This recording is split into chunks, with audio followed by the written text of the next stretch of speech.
makes nice filler. Wrong way, because it just went all in my face. Like, it's all in my glasses.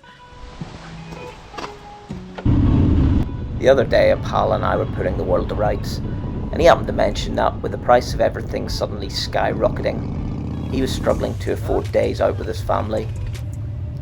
Even a run-of-the-mill pub meal for 4 was now leaving little change from £100.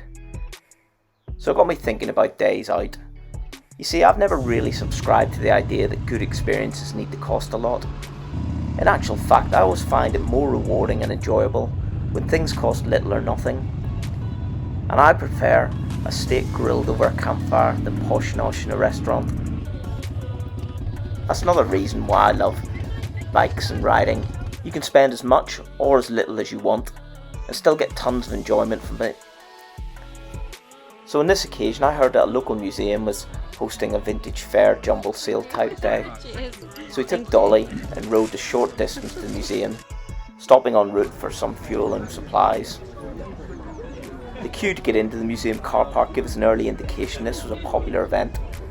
There were plenty of stalls to choose from, and while we hadn't went with the intention of buying anything specific, it didn't take Kerry long to find some glass miniatures and ornamental beach huts. I, on the other hand, spotted a rare bargain amongst the reels of flowery shirts and rockabilly dresses. See, I'd bought one of these exact same wax duster coats nearly 25 years previously when I first started riding. It had cost £150 back then, and I sold it second hand for almost £100. Since getting back into riding, I realised I shouldn't have sold that coat. It was perfect for going over normal riding clothes, and being made in the same style as the original cowboy duster coats, it was split up the rear to help the Clints of this world swing their legs over their horses. So after trying the coat for size, I handed over a mere £25.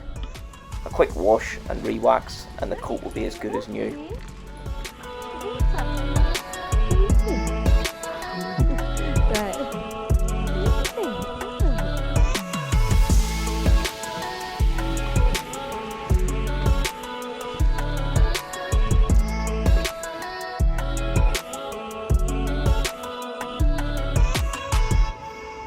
That'd be nice when it comes up. Look, the water lilies.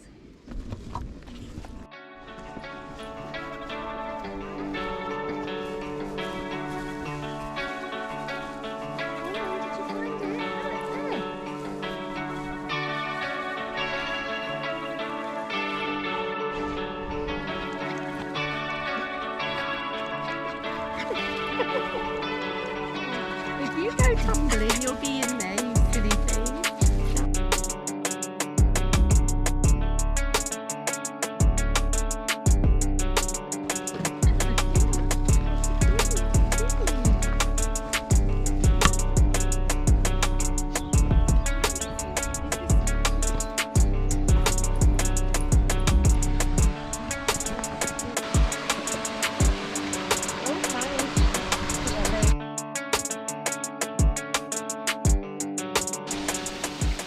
After the fair, we took Dolly for a walk along the old river towpath.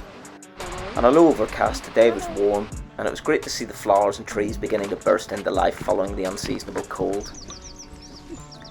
The walking and bargain hunting had worked up an appetite, and who doesn't need sausages and chicken thighs cooked over a campfire?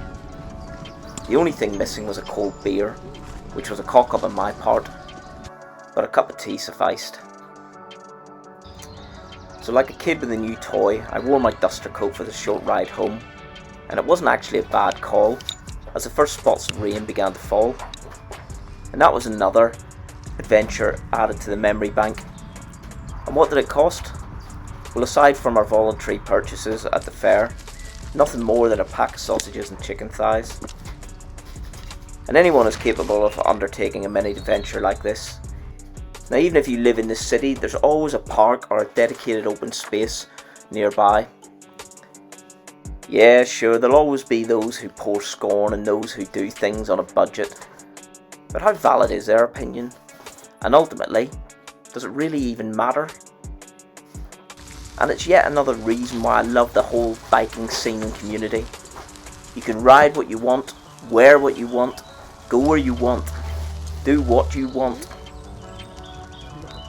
As an old Chinese philosopher once said, worry about other people's opinion of you, and you will soon become their slave.